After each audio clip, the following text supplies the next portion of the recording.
Welcome to the Real Estate Development Land to Legacy podcast. Real estate development.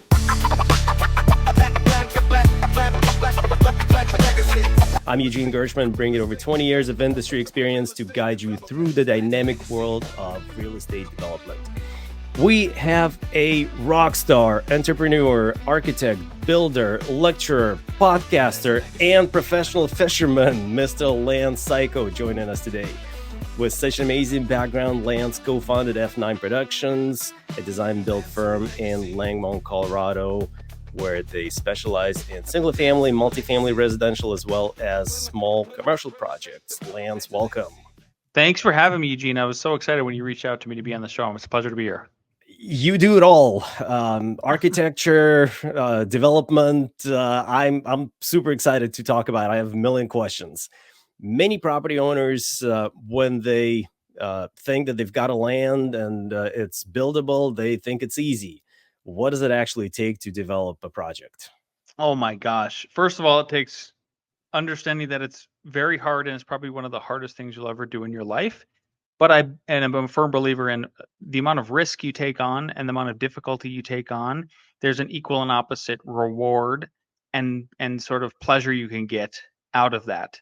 So, that's, I think, the first thing I would just kind of recommend to everybody is that this will be one of the hardest things you ever do. Even if I like to try to break problems down. So even if you were a person who just bought your first house and you're going to do your first bathroom remodel, that will be one of the hardest things you will ever do in your life, because it's just difficult building, and it's even more difficult developing.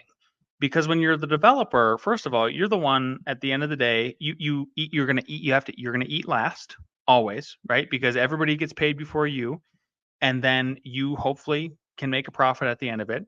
And at the same time, then you're the one taking on the most risk, which is why you should get the most reward for it. But in our ever-growing, bureaucratically run world, and it doesn't matter if it's left, right, up, down, inside out, I am actually convinced now, especially working in Colorado, where it's kind of a purplish state, depending on where you're at, that the conservative counties or cities are not any easier than the very liberal counties or cities. And frankly, sometimes the liberal ones work better than the other ones. So and I used to be a very much to one side of the political spectrum, and I think I'm now in the middle, where I'm just not trying to focus on that any kind of negativity in that way. But I think expectations need to be set right away in your head, that this will be one of the hardest things, and it might, and then time wise, and you start thinking about time. With our development, the one I'm sitting in right now, which is we built a triplex and a sixplex in Longmont, Colorado, on a third of an acre. So it's an urban infill project. It couldn't have been any more difficult in terms of being an urban infill, because we're using every square inch, so everything almost has to be perfect. There's nowhere to stage materials and all that kind of stuff. But timeline, we bought the land in 2017, and we didn't close on the last unit until 2021. A lot of that has to do with just the planning of the whole thing. And we were the architects, so we were actually as fast as you possibly could have been, because I was whipping myself and my staff to get it done. And then there's the financing part of it, and then there's the construction part, and there's always delays. Like it almost never goes the way you want it to go in terms of speed. Jordan Peterson, I used to listen to a lot of Jordan Peterson. One of the things he says is stand up tall with your back straight and chest out. Because that's your first, that should be your first thing you do every day, right? Is like, you are resisting gravity. So I take that further when I talk to my construction superintendent or anybody that's working on me with construction. Is this is very, very difficult. You're risking your life. Construction is one of the most dangerous professions out there. We have a kind of a poor labor pool at this point in the country. Like, it's not as skilled as it used to be. So you're up against that. And material prices are through the roof still. They haven't really come back down after COVID and printing all the money and everything. So it's one of the most complicated things you can do. But I'm not trying to scare anybody off. Again, it's just sort of, if you have that mindset and you're okay with it, cool. Then have the stoic approach and understand how you can navigate in that pocket. I love it. We have these conversations with property owners all the time. Our model is we always partner with property owners and help them develop the property, take it through design, permitting, construction, sell out or lease up. And I hear these conversations quite a lot. Oh, I have a property. I'm fairly savvy. I looked up the zoning. I know what can be done here. I just called a couple contractor friends. They gave me the price per square foot, and I called a couple brokers, and they gave me the sale price per square foot. And I think I can do it. What's the problem? Can't you just design it and get a permit and off we go? Yeah, yeah. Well, so boy, now you're hitting me in the architect heart, because that's what I hear all the time. They go, it's just a drawing, and I'm like, oh man, is it just a drawing? Is it just a drawing? It isn't, right? And what I mean by that is, like, then I start thinking about how I coach my architects, and if they draw the wrong line, that could be catastrophic, right? So it's this weird sort of dichotomy that the person who tells me and tries to poo-poo what I do as an architect, it could be a developer. Frankly, a lot of time it is developers trying to push the fees down, and I get it because I've worn that hat. I understand that all day long. I totally get budgets. Uh, but then when they, and then I'm thinking, okay, yeah, there's something to what you're saying. Like, yeah, it is just a drawing, but you need it to build the building. And then at the same time, I've seen a drawing go wrong when I put on the developer or the even builder hat, because we're also builders. And the projects we build are 99% of the time it's projects that we have drawn ourselves or designed. We flip them right into the build projects. And it's been a really interesting feedback loop that we've created in our firm, because and I'm coaching both sides of it. I'm going, hey, architects, we're building because first of all, it's good for the bottom line. I think all architects actually should build. The architecture practice would actually finally get better, I think, in terms of the drawings, because they would have more empathy for the field. But my pitch to the architects is like, I'm going to try to help you make you better architects, because I'm going to have an instant feedback loop if we have like a detail that should have been tweaked. Here's what's coming from the field. I'm not going to be like some grumpy contractor. I'm like your architect boss, who also is an intellectual, and I can come in and have some grace when I correct drawings, that should have been corrected in the field. And during that, in one of the houses we've been building lately, there was one of those line mistakes that happened. Luckily, we were building two very similar houses in the same tandem, and we could swap materials between the two, and nobody knew the difference. It was all the same. It was the same size timbers and everything. But if we would have just been the architects for that and not the builder, luckily building two similar products at the same time, that would have been about a $20,000 problem, because those beams were wrong. They were the wrong length that got ordered off of the drawings, which were incorrect.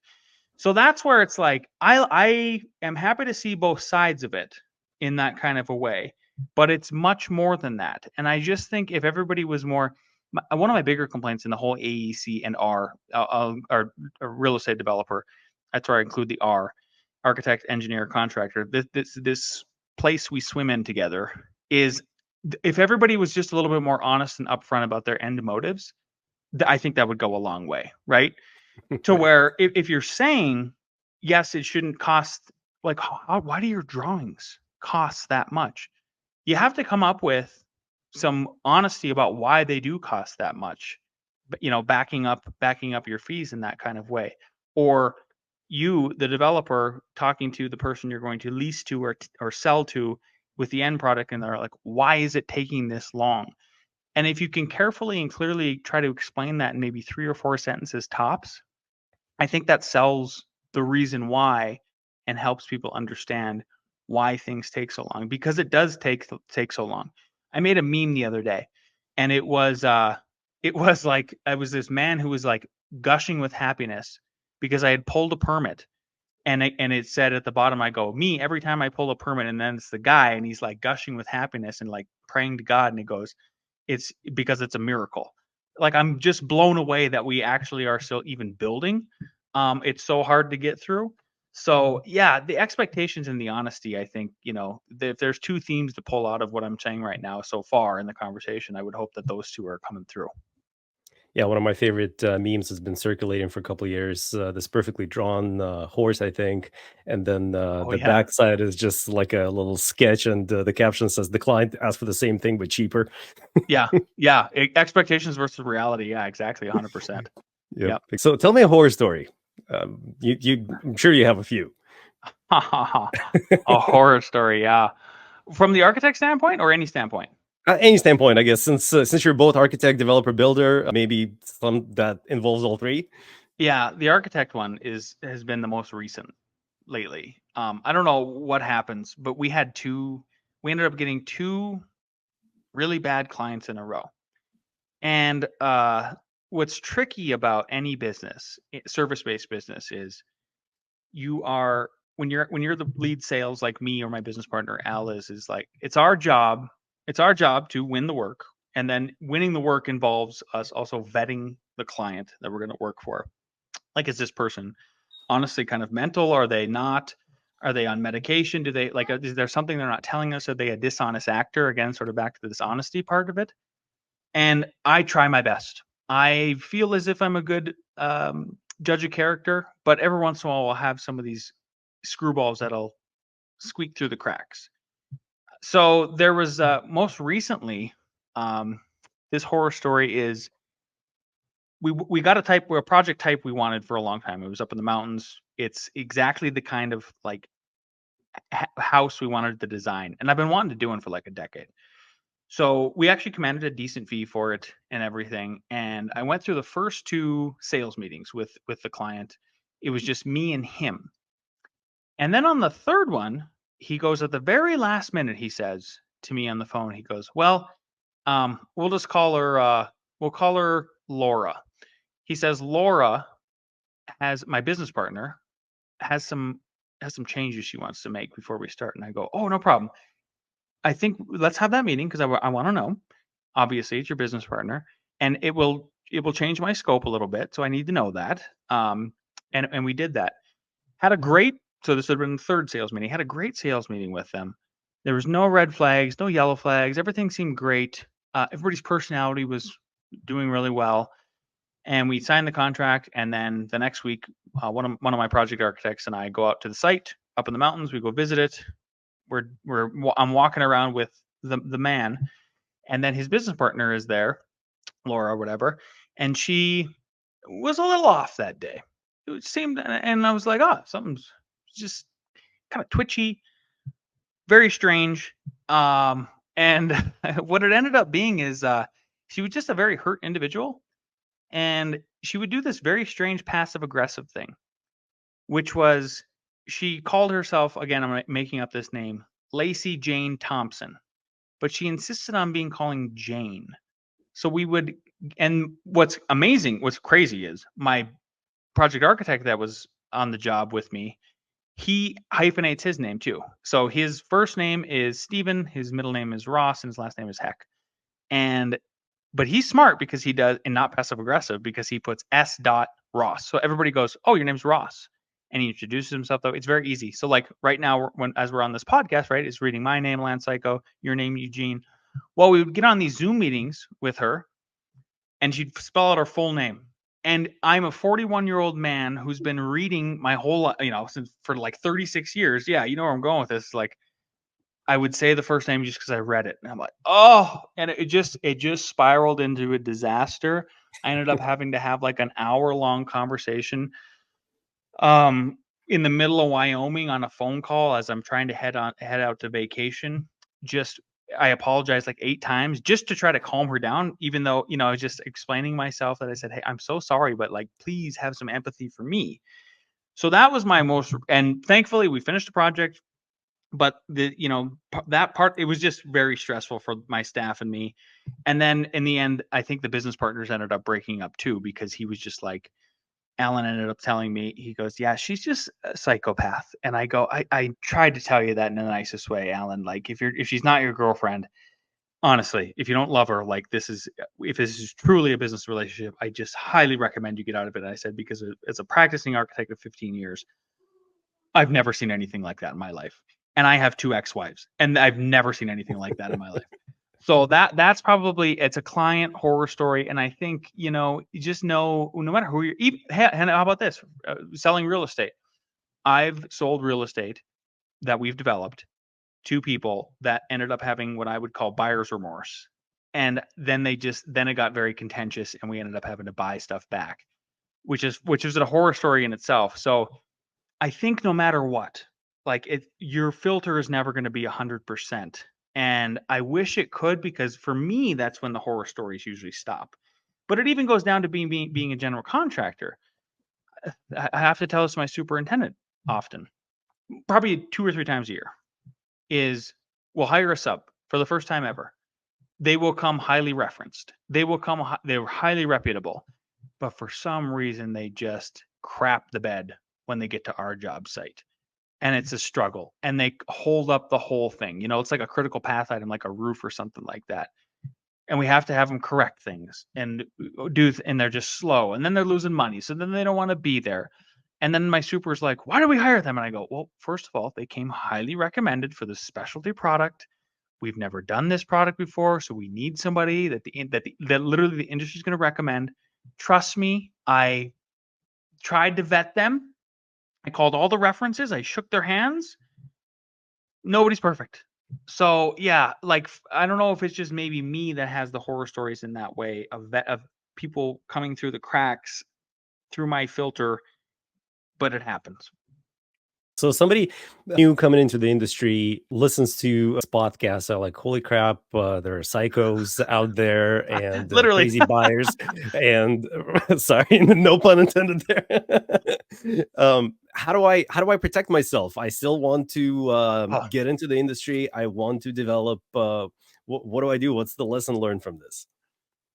the best lesson I ever got was from a architect as developer builder who I have modeled myself after. His name is Jonathan Segal, not the actor. He's a fellow of the American Institute of Architects out in San Diego, California. He's a brilliant man. He's very wealthy. And I took his course. It's called Architect as Developer. And the number one piece of information that I never forgot, and we 100% did, was he says, take out as much insurance as you can buy. He goes, in the relative scheme of what you're doing, insurance is very cheap. So you buy as much as you possibly can. And that has literally saved my life financially, as far as potential litigations and stuff like that go. Getting the most insurance possible is what you should do, because the risk is going to be there no matter what. It's going to be there no matter what. So you just try your best, do as much vetting as you can, get referrals from people that you trust, so you can trust those other people that you're doing the work with. Lower those expectations and buy as much insurance as possible.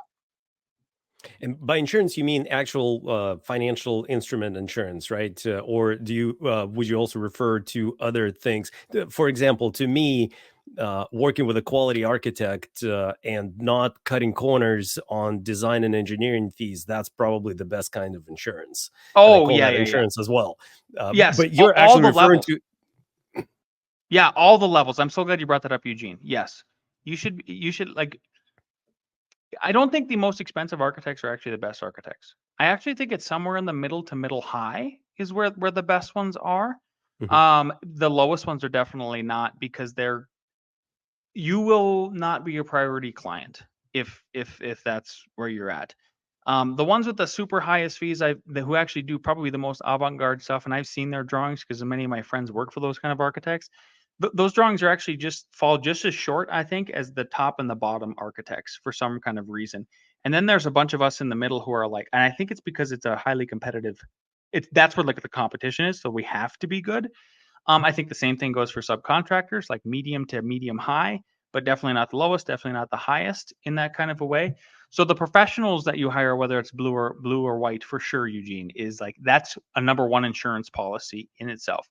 But then there's also the, just like, if you put on the builder's hat, trying to get as much insurance as you can in terms of an aggregate payout in policy and that kind of stuff. Like, again, relative. Like, how about this? Our development, the budget was $3 million. And our insurance policy, we had two, because that's what we were trying to do, is double up. We had this one that's called a wrap policy. And it's the only way you can insure condominiums in Colorado, which are very Right. risky, Yeah, as it similar were. in Washington. Yep. A wrap policy. It was $25,000 out of a $3 million budget. And it saved us at the end of the day because we had that. We didn't have to actually get the wrap policy because we had a private lender. If we would have had like a traditional bank, we would have. But we did it anyway because we just knew better and we heard those echoings in this. So I think there's that too. But then there's probably the third kind of insurance, right? Which is like, what are my margins? What are my margins if I'm building? What does a bank want to see? What do I want to see? You can pray all you want and have the idea that you're going to get a miracle and somehow the market's going to really ascend as you get out of this, but you have to be realistic and conservative from the beginning. I think that's another one of your, like, to form the triangle of insurance policies we're talking about. Right. Great advice. Great advice. Have all kinds of insurance. So it sounds like you do some fee-based work for third-party clients and some work for yourself. Is that right? Yep, exactly. What's sort of the percentage breakdown of your own developments versus third-party? If you over a 5-year span, it's probably about 50-50 Okay. if you add the timeline there and everything like that. On a year-to-year basis, right now it's basically only 50-50 in terms of design plus build. We are considering a parcel that's actually very, very close to us to make the next purchase and do what we want to do, which would be a multifamily project just because we need it. Plus, that's pretty low liability in terms of you just build it, rent it out, and hold on to it for 7 years, get past the litigation period, then maybe offload it and that sort of thing. I think that was one of my biggest lessons from trying to get in and get out in condominium townhome style development. Everybody said don't do it. We did it. We thought we were bulletproof. Thank God we had insurance. We're in good shape that way. But that's kind of where we're at. So I definitely am not done developing. It's just this next one is like, I want it to be very strategic in the way we do it. And frankly, since after we did our development here that I'm sitting in that we own and everything, that's really when our construction company was born, truly. And we're in year 5 of that construction company. Most businesses fail within their first 7 years. So I need to get past those next 2 years, so we're in 7 or 8, and I have a really solid team of superintendents and construction foremen and carpenters in-house. And then I think I should be able to be more frequent with the development, because I'll just have that. It won't be just me and my business partner out there doing this. Like, it'll be much less startup wise. And I think we'll just be much more wiser in that way. When you first look at a property and you kind of have a general idea of what could be done there, what are the next steps? What do you advise to the property owner, Mm. or if it's your own property, how do you know what next step to take? Well, I think the first thing is when you're looking at it is, if you get it under contract, I think you should give yourself a fair time for due diligence. So even when I have people come in and they're third party developers, that somebody else that's hiring me as the architect and maybe the builder in combination to look at properties with them, is I try to suggest that hey, before you go under contract, like, let's just sit down and with me, the architect, and I'll put my architect hat on and say to them, okay, what's the jurisdiction we're going to be permitting in? And then what are the big red flags that we need to identify right away, if any, with your project? Because we need to see if it's going to be a deal killer. And because it's a lot of capital to then close on a property and then have to sit on it, and then you're screwed, and all that kind of good stuff. So how can we get that done in the shortest time frame possible? And the way to do it is you should either go hire a land planner right away or an architect, one of the two, like one of those two combinations, or a civil engineer, somebody who deals with actually laying out how generally what's going to happen on the site plan, come up with a good concept sketch, run right at the city and or the county or wherever you're working with, and get what's called like a pre-application meeting or pre-submission meeting, and have all the planners, the fire department, everybody look at that sketch. See if you can get it done within like 2 to 3 weeks of getting under contract. Because let's say you could only get a 30-day due diligence period, right? That would allow you to do that kind of level of due diligence to see if it's a deal breaker. I think that's the number one thing you have to do, because there's just so many things that you can't even uncover in the zoning codes that get uncovered from just these planners' internal knowledge that comes out in that kind of a way. And then you usually get the feedback within a week or two of that meeting. And that meeting is generally free. It's just part of your all the taxes you're paying anyway. I mean, you pay the taxes. I know that's not free.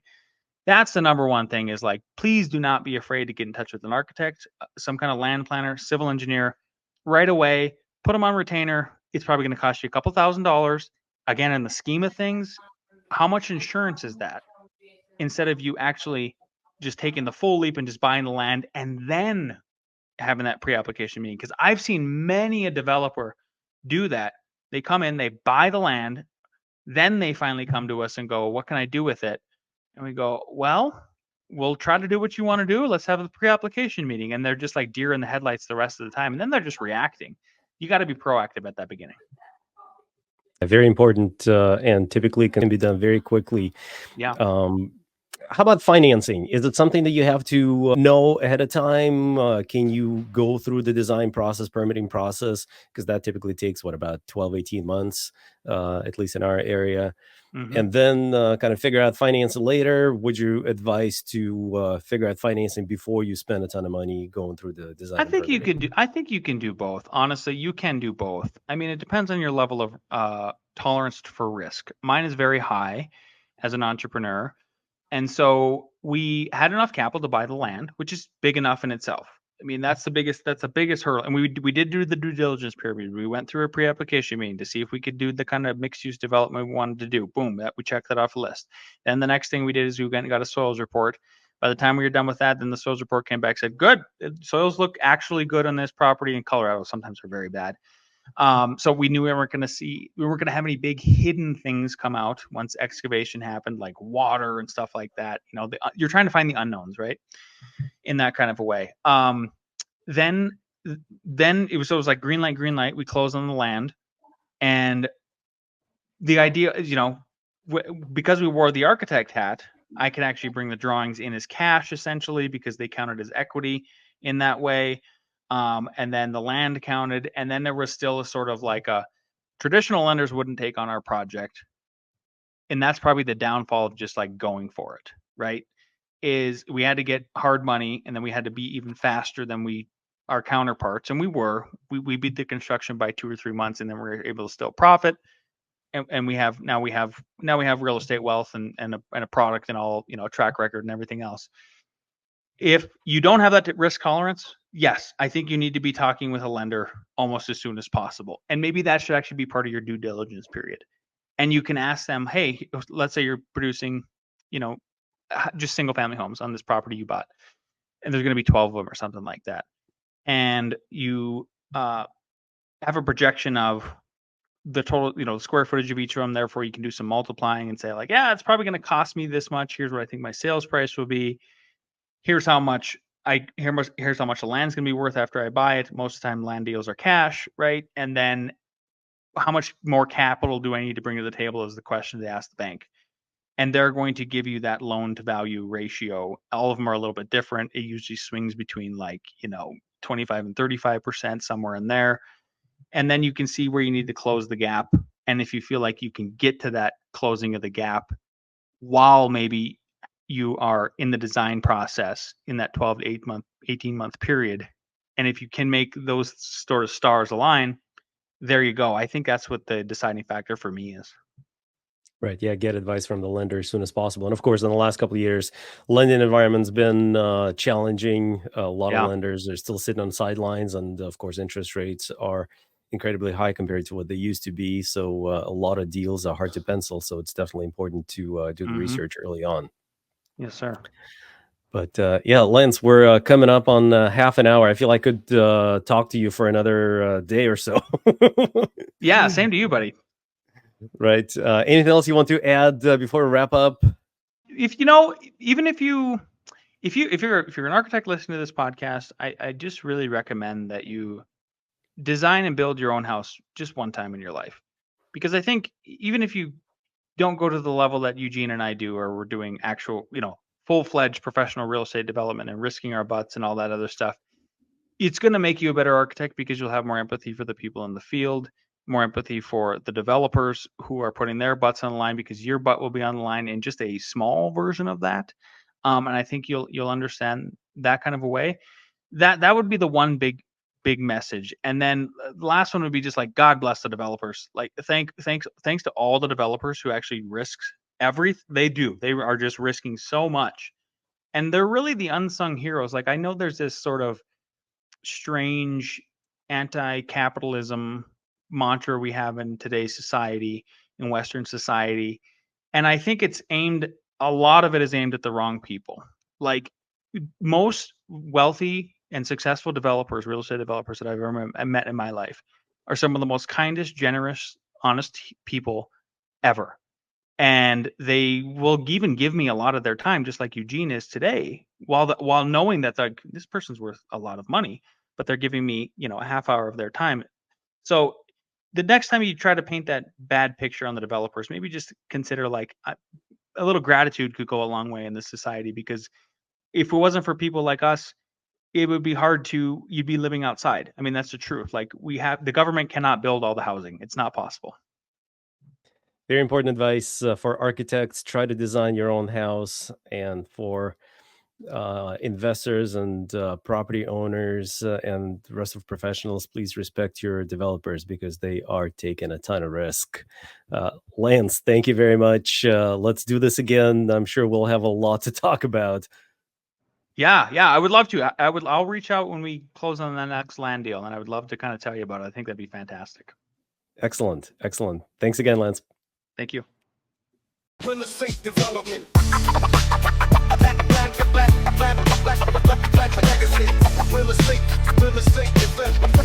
Real estate development. Land to legacy.